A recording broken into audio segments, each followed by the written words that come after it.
Hello guys, good afternoon. नमो नमः, नमः संस्कृताय। आप सभी का स्वागत है, अभिनंदन है आपके अपने यूट्यूब चैनल एमएस क्लासेस 1 में। मैं माला मैम लेकर उपस्थित हुई हूँ दोस्तों।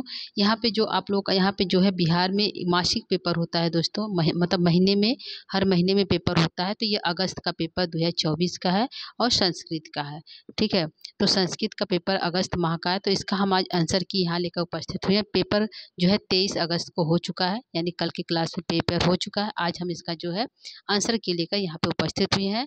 यदि बच्चे जो पेपर दिए वो अपने आंसर की के माध्यम से अपने जो है कितने नंबर उनका बन रहा है 30 में, यानी 30 क्वेश्चन है, 30 में कितने 25 करना होता है, तो उसमें 25 कितना जो है 30 में 25 करना है बच्चों। तो जो है 25 में कितना आप लोग का सही है, ये आप जो है इस क्लास के माध्यम से इसको आप सही कर सकते हैं, सॉल्व कर सकते हैं। ठीक है, तो आइए हम लोग स्टार्ट करते हैं अपने इस क्लास को जो है आंसर की लेकर उपस्थित हुए हैं। ठीक है, तो आइए हम लोग पहला प्रश्न यहाँ पे है। यहाँ पे पहला प्रश्न है कि स्वामी दयानंद का जन्म किस वर्ष हुआ था। ठीक है, तो स्वामी दयानंद का जन्म किस वर्ष हुआ था बच्चों तो यहाँ चार ऑप्शन है: 1821, 1823, 1824, 1820। तो आंसर हमारा होगा 1824। ठीक है, तो करेक्ट आंसर क्या है बच्चों? जो है सही आंसर हमारा सी है। ठीक है, तो आप लोग का पहला आंसर सी है, सी को आप लोग सही कर लीजिए। दूसरा प्रश्न है, स्वामी दयानंद की मृत्यु कब हुई थी। तो जन्म हुआ था 1824 में, तो मृत्यु हुई थी 1883 में। किसमें हुआ दोस्तों? 1883 में, यानी कि ऑप्शन ए सही है। ठीक है, दो क्वेश्चन जो है दयानंद सरस्वती से पूछा था, उसी चैप्टर से, एक ही चैप्टर से दोस्तों। तो यहाँ पे जो है इसको आप देख सकते हैं, सॉल्व कर सकते हैं। आगे हमारा तीसरा प्रश्न है। तीसरा प्रश्न कहता है संस्कार कितने हैं। तो बच्चों हमने संस्कार चैप्टर को पढ़ाया है, मतलब कुछ पढ़ाया है, पूरा तो नहीं हो पाया, लेकिन बताया था संस्कार कितने हैं। तो संस्कार कितने हैं? कुल जो है भारत में 16 संस्कार मनाए जाते हैं, यानी कि एक मानव जीवन में, यानी कोई यदि मनुष्य जन्म लेता है तो जन्म से मृत्यु तक उसके जीवन में कुल 16 संस्कार किए जाते हैं। ठीक है, शैशवावस्था, पुंसवन संस्कार से अंत्येष्टि संस्कार तक उसका जो है जीवन चक्र चलता रहता है। ठीक है, जिसमें से कुछ जो है मनुष्य अपने जो है संस्कारों को देख पाता है और कुछ नहीं देख पाता है। तो आंसर हमारा हो गया तीसरे का 16। ठीक है, आइए चलते हैं चौथे प्रश्न की जब चौथा प्रश्न ये आपके सामने है। चौथा प्रश्न है कि जन्म पूर्व कितने संस्कार, यानी कि जन्म से पहले कुल बच्चों का कितना संस्कार होता है। ठीक है, तो 3 होता है, 4 होता है, 2 होता है, 1 होता है। तो कितना होता है दोस्तों? 3 होता है। जन्म से पूर्व जो है 3 संस्कार होते हैं, कुल 16 संस्कार है। जन्म से पूर्व जो है 3 संस्कार है। ठीक है, और जो है मृत्यु के पश्चात कितने हैं? तो मृत्यु के पश्चात जो 1 संस्कार है। ठीक है, तो जन्म से पूर्व कितने हैं? तो 3 संस्कार है। तो आपका चौथा का ए आंसर करेक्ट है। पांचवा प्रश्न है कि संस्कार के कितने प्रकार हैं, यानी कुल संस्कार को कितने भागों में बांटा गया है। 4, 5, 6, 7। तो आंसर हमारा है 5। संस्कार के कुल कितने प्रकार है? तो 5 प्रकारों में बांटा गया है। ठीक है, आगे है छठवां प्रश्न। छठवां प्रश्न है कि सहसावस्था में कितने संस्कार होते हैं। ठीक है, सहसावस्था में कुल कितने संस्कार होते हैं। तो सहसावस्था में कुल 6 संस्कार हैं। कितने हैं बच्चों? यहाँ पे कुल 6 संस्कार जो है सहसावस्था में है। ठीक है, तो हमारा छठा का ये आंसर सही है। अगला है सातवां प्रश्न। सातवां प्रश्न यह है लाजोहोम किस संस्कार के अंतर्गत आती है, यानी कि एक जो हमारा है विवाह संस्कार। इसमें जो है विवाह संस्कार के अंतर्गत इसके कई उपनाम हैं, जैसे लाजोहोम, जो है सिंदूरदान, इस प्रकार के कई जो उपनाम है। तो यही पूछा है कि लाजोहोम किस संस्कार के अंतर्गत आता है। तो बच्चों यहाँ पे विवाह संस्कार के अंतर्गत जो है लाजोहोम संस्कार आता है। तो हमारा जो है सातवें प्रश्न का बी आंसर सही है। आगे चलते हैं आठवें प्रश्न की तरफ। आठवां प्रश्न है ये आपके सामने है। आठवें प्रश्न है भारत महिमा पाठ का प्रथम श्लोक कहाँ से लिया गया है। तो भागवत पुराण है, विष्णु पुराण है, गीता है, महाभारत है। तो बच्चों यहाँ पे हमने बताया था कि भागवत पुराण के 2 श्लोक है। पहला श्लोक जो है विष्णु पुराण से लिया गया था और दूसरा श्लोक जो है भागवत पुराण से लिया गया था। ठीक है, तो आंसर हमारा आठवां का बी आंसर सही है, क्योंकि प्रथम श्लोक पूछा है। द्वितीय श्लोक यदि पूछता तो भागवत पुराण हो जाता। ठीक है, यह आंसर हमारा आठवें का बी सही है। आगे है नौवां प्रश्न। नौवां प्रश्न ये आपके सामने है। नौवां प्रश्न है अथर्ववेद में कितने ऋषिकाओं का वर्णन है। ठीक है, तो यह जो है जो हमारा चैप्टर है लेखिकाओं का नाम, जो कि भारतीय संस्कृति में लेखिकाएं कितनी हैं। तो हमारे जो है पूछा है कि अथर्ववेद में कितनी ऋषिकाएं हैं। तो 5 ऋषिकाएं हैं। ठीक है, और जो है जो है ऋग्वेद में कितनी है। तो 24 है। ठीक है, अथर्ववेद में कितने ऋषिकाओं का वर्णन है? 5 है। यदि ऋग्वेद में पूछता तो 24 हो जाता। ठीक है, तो 9वां का जो है 5वां जो है करेक्ट है। 10वां प्रश्न है, 10वां प्रश्न कह रहा है सभी ऋषिकाओं का वर्णन किस वेद में मिलता है? ऋग्वेद में, अथर्ववेद में, यजुर्वेद में, सामवेद में। तो किस वेद में सभी ऋषिकाओं का वर्णन मिलता है? तो यहाँ पे आंसर हमारा सही हो जाएगा कि सभी ऋषिकाओं का वर्णन जो है ऋग्वेद में प्राप्त होता है, यानी कि आंसर जो है पहला सही है। ठीक है, क्या सही है? सभी ऋषिकाओं का वर्णन ऋग्वेद में प्राप्त होता है। 11वां प्रश्न है मैत्रेयी की चर्चा किस उपनिषद में की गई है? तो उपनिषद है बृहदारण्यकोपनिषद, ईशावास्योपनिषद, कठोपनिषद और जो है मुंडकोपनिषद। ठीक है, 4 उपनिषद है। तो यहाँ पे पूछा है कि मैत्रेयी का वर्णन किस में किया गया है? तो मैत्रेयी का वर्णन जो बृहदारण्यकोपनिषद में किया गया है। जो मैत्रेयी है ये याज्ञवल्क्य की पत्नी भी है। ठीक है, याज्ञवल्क्य की जो है पत्नी भी मैत्रेयी है, और जो है याज्ञवल्क्य ने ही मैत्रेयी को आत्मज्ञान की शिक्षा दी थी। ठीक है, तो आंसर हमारा जो हो गया 11 का ए सही है। ठीक है, आगे चलते हैं 12 प्रश्न की तरफ। 12 प्रश्न यहाँ पे है विद्यापति किस भाषा के कवि हैं? तो विद्यापति जो है 4 ऑप्शन है, मगही है, अंगिरा है, मैथिली है, भोजपुरी है। तो विद्यापति जो मैथिली के जो है कवि हैं। ठीक है, किसके कवि हैं और इसके अनुसार और किसके कवि हैं? तो ये जो है इनकी रचनाएं जो है मैथिली में भी लिखी गई है और जो है संस्कृत में भी लिखी गई। किसमें? संस्कृत में भी लिखी गई और मैथिली में। ठीक है, तो पूछेगा कि विद्यापति की भाषा किस भाषा का कवि है? तो मैथिली के भी हैं और संस्कृत के भी। तो आंसर इसमें जो है संस्कृत मैथिली दिया है, तो ऑप्शन हमारा 20 सही हो जाता है। ठीक है, आगे चलते हैं 13 प्रश्न की तरफ। 13वां प्रश्न है अलस कथा में कितने पुरुष सोकर आपस में बात कर रहे थे? तो कितने पुरुष सोकर बात कर रहे थे? तो यहाँ पे 4 आलसियों की कथा थी दोस्तों। तो 4 आलसी जो है अलस कथा पाठ में कितने पुरुष सोकर आपस में बात कर रहे थे? 4 आलसी सोकर आपस में बात कर रहे थे। ठीक है, क्यों क्यों सोकर बात कर रहे थे? क्योंकि जो है जो जहाँ पे वे लोग निवास कर रहे थे उसमें आग लगा दिया गया था, वहाँ के कर्मचारियों द्वारा उसमें आग लगा दिया गया था। आग लगाने के बाद भी वो चारों उठकर नहीं भागे और आपस में बात कर रहे थे, क्या घर में आग लग गई है? इस प्रकार से वह आपस में एक दूसरे से बात कर रहे थे। ठीक है, तो आंसर हमारा जो है 13 का जो है 20 सही हो गया। आगे है 14वां प्रश्न है वीरेश्वर कौन थे? सहायक थे, मंत्री थे, परिचारी थे, रक्षक थे?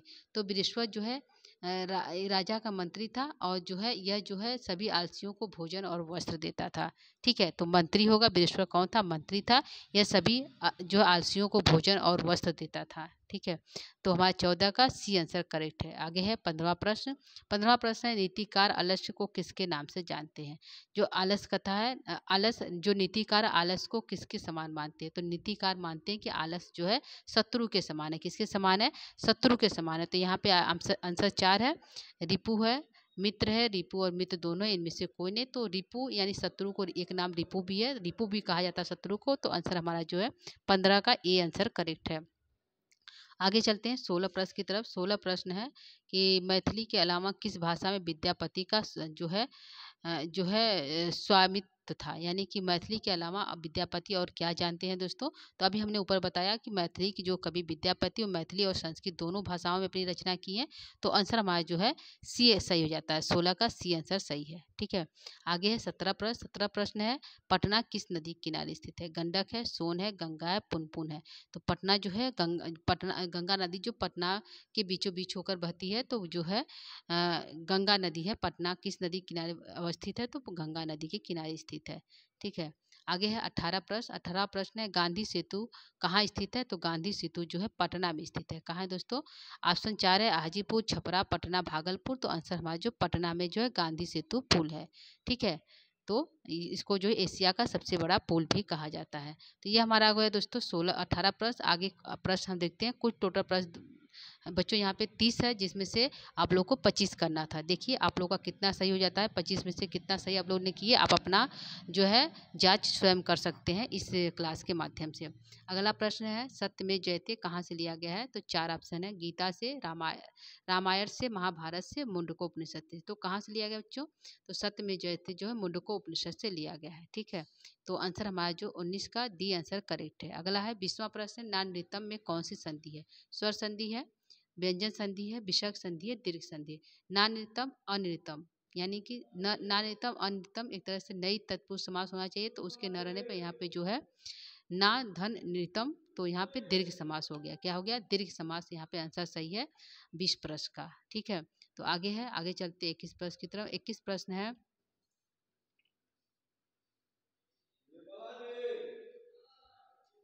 यहाँ पे बच्चों, यहाँ पे है अगला प्रश्न 21। प्रश्न कहता है रमा शब्द का रूप सप्तमी विभक्ति द्विवचन में क्या होगा? तो रमासु होगा, रमयो होगा, रमाभ्याम होगा, रमाया होगा। तो क्या यहाँ पे सही होगा?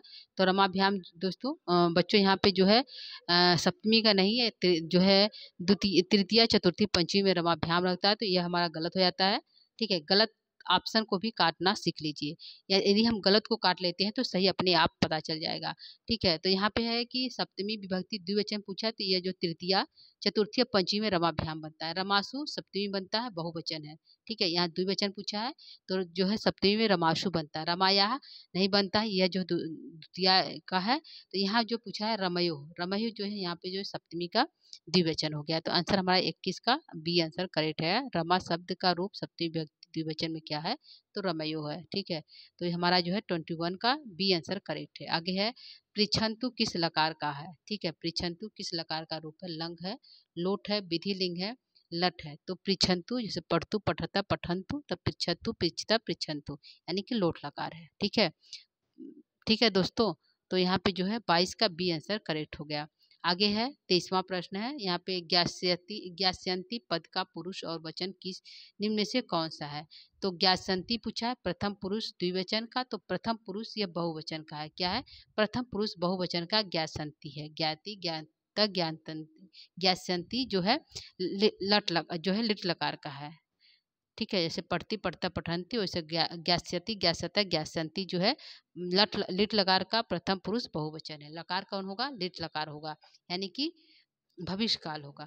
ठीक है, तो हमारा जो 23 का सी आंसर करेक्ट है। क्या है? सी आंसर 23 का करेक्ट है, जो है लिट लकार का प्रथम पुरुष बहुवचन का है। आगे है 24 प्रश्न है। 24 प्रश्न है वागीश का संधि विच्छेद क्या है? तो वाकधन ईश, वाकधन ईश, वाकधन ईशा या वागधन ईशा। तो वागीशा को वाक को ग को क आदेश हो जाता है वागीशा, यानी कि यहाँ तो इच्चो इस्तना संधि सूत्र लगा हुआ है। सूत्र से इच्चु इस्तना इच्चुत संधि से जो है वागीशा में जो है यहाँ पे जो है वाक संधि हुआ है। ठीक है, ठीक है, तो यहाँ बच्चों यहाँ पे हो गया आपका बी आंसर करेक्ट है 24 का। आगे है 25वां प्रश्न है जगन्नाथ का संधि विच्छेद निम्न से कौन सा है? तो जगत धननाथ, जगत धननाथ, जगतनाथ, जगतनाथ। तो यहाँ पे जगत धननाथ है, यानी कि सी आंसर करेक्ट है। ठीक है, क्या है? जगन्नाथ का जगत धननाथ है। आगे है 26वां प्रश्न है पठिवती में कौन सा प्रत्यय है? तो यहाँ पे क्यत है, क्यतु है, सत्रिय, सानच है। तो पठिवती में क्यत प्रत्यय है, क्यत का जो है प्रत्यय है पठवती में। ठीक है, तो 26 का ए आंसर करेक्ट हो गया। आगे चलते हैं 27 प्रश्न की तरफ। 27 प्रश्न है, 27 प्रश्न है सामने है, कह रहा है कि स्त्री प्रत्ययों की कुल संख्या कितनी है? 6 है, 7 है, 8 है, 9 है। तो स्त्री प्रत्ययों की कुल संख्या जो है 8 है। कितनी है? 8 मानी जाती है स्त्री प्रत्ययों की कुल संख्या। ठीक है, जो है और यहाँ पे है कि संस्कृत में कुल कितने कारक हैं? 5 है, 8 है, 6 है, 7 है। तो यहाँ पे जो है संस्कृत में कुल कारक की संख्या बच्चों 6 है, क्योंकि यहाँ पे संबंध और जो है संबोधन को कारक नहीं माना जाता है। ठीक है, 2 कारक यहाँ पे हटा दिया गया है, इसलिए यहाँ पे जो है कारक की संख्या संस्कृत में 6 है। जबकि यदि पूछेगा किसको कारक नहीं माना जाता है बच्चों, तो संबंध और संबोधन को कारक नहीं माना जाता है। ठीक है, आगे चलते हैं 29 प्रश्न की तरफ। 29 प्रश्न है सच्छयतः पद का धातु क्या है? इसमें धातु पूछा सक है, सुच्छ है, सिद्ध है, छुत है। तो आंसर क्या होगा? सक धातु है। क्या है? सक धातु यहाँ पे सच्छयत पद में सक धातु का प्रयोग किया गया है। आगे है 30वां प्रश्न है विप्राय गाम ददाती रेखांकित पद में कौन सी विभक्ति है?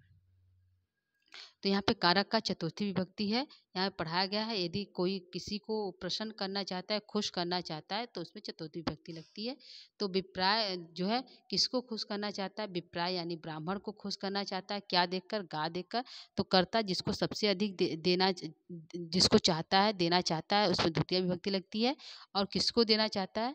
यदि अपने दान क्रिया से जो है विप्र यानी ब्राह्मण को प्रसन्न करना चाहता है, तो ब्राह्मण में चतुर्थी विभक्ति लग जाएगी। तो यहाँ पे जो है चतुर्थी विभक्ति लगी। विप्रायम गाम ददाती में रेखांकित पद में पूछा कौन सी विभक्ति है? तो चतुर्थी विभक्ति है। ठीक है, तो 30वां का ए आंसर हमारा करेक्ट हो जाता है। ठीक है बच्चों, तो यह आपका था जो है आंसर की था 23 23 अगस्त 2024 को पेपर हुआ था आप लोगों के विद्यालय में। यह बिहार का पेपर है। हर मंथ में पेपर होता है, हर महीने में पेपर होता है सभी बच्चों का। तो यहाँ से आप अपने आंसर की को मिला सकते हैं और अपने को जो जितना, जैसे 30 में से आप लोग को 25 करना है, तो आप लोग ये चेक कर सकते हैं कि जितना हम क्वेश्चन यदि 25 किए हैं तो हमारा क्या वह सभी क्वेश्चन सही है। यदि नहीं है तो आप उसको देख, इस क्लास को देखकर अपने उस क्वेश्चन को सही कर सकते हैं, जिससे कि भविष्य में यदि वह क्वेश्चन रिपीट हुआ तो आप उसको सही कर सकते हैं। ठीक है, इसलिए इस जो है इस क्लास को आप लोग को देखना अनिवार्य हो जाता है। ठीक है बच्चों, तो आज के लिए इतना ही। इस यदि आपको कोई पेपर मिले या क्लास मिले तो इसको अवश्य देखिए और अपने सारे डाउट को क्लियर करिए। ठीक है, तो आज के लिए इतना ही। नमो नमः, नमः संस्कृताय, धन्यवाद।